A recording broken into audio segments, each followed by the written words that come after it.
দীর্ঘ কর্মজীবন শেষে খুলনা বিশ্ববিদ্যালয়ের অবসরপ্রাপ্ত 4 নারী কর্মকর্তাকে আজ বিদায় সংবর্ধনা দিয়েছেন প্রতিষ্ঠানের নারী কর্মকর্তারা।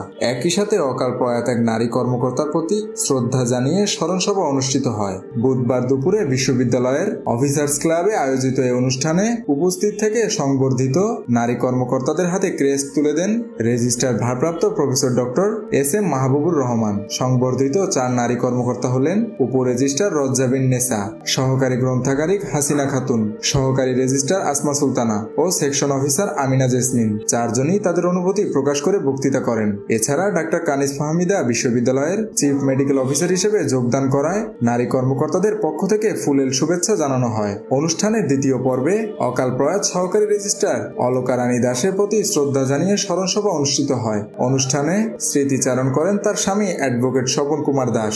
উপ রেজিস্ট্রার নাহিদ পারভিনের সভাপতিত্বে অনুষ্ঠানে আরো বক্তৃতা করেন রেজিস্ট্রার ভারপ্রাপ্ত professor doctor S M Mahbubur Rahman, উপ রেজিস্ট্রার কাকলি রহমান, উপ registrar Begum Shamsun Nahar Shimul, section officer Shamima Sultana, section officer Khandaker Shahanara Nazneen প্রমুখ। সঞ্চালনা করেন সহকারী রেজিস্ট্রার মমতাজ খন্দকার লাবণী। অনুষ্ঠানে বিপুল সংখ্যক নারী কর্মকর্তা উপস্থিত ছিলেন। মেহেদী হাসান বাপ্পি, খুলনা গেজেট।